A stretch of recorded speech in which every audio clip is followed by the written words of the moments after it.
Winston has many mysteries to cover, many myths to debunk, and that's exactly what we're doing here today. I've taken 7 Winston myths for me to call true or false. So let's stop this monkeying around and get started. This is a fairly common myth I hear that we're starting out with. Is Winston's secondary fire piercing? Now, I guess the reason so many people think that this shot is piercing is because his primary fire pierces. However, Winston's secondary fire is not piercing in any way, I'm afraid. It will not go through players, walls, or even barriers. Myth busted. Can Winston's bubble move? Now, this seems like a rather silly question to begin with, since Winston's barrier is always stationary once it has been placed. However, if it is placed on a moving environment, such as a pushbot's head, a payload, or even in some very rare cases, a moving piece of map geometry, then it will move with its environment. So to answer the myth, the bubble itself does not move. However, if placed on something that moves, it will actually move with it, meaning myth confirmed. Does Winston's jump pack, his leap ability, deal damage when leaving the ground?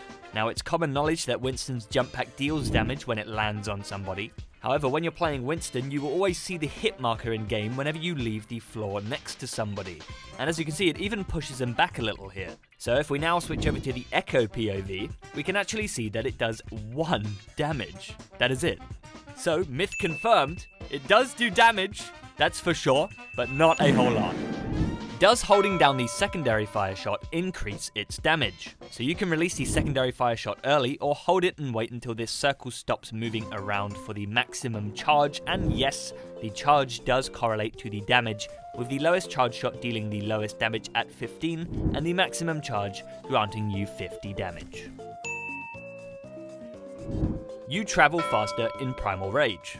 Apparently. Now, I was actually not so sure what to think of this when I first read it. You obviously seem like you travel faster because your jump pack is on a shorter cooldown, but it's just the walk speed we're testing here, and as both of these monkeys line up at the grid, side by side, flags down, and away we go, and yeah, myth confirmed, you do definitely travel faster. Look at him hauling.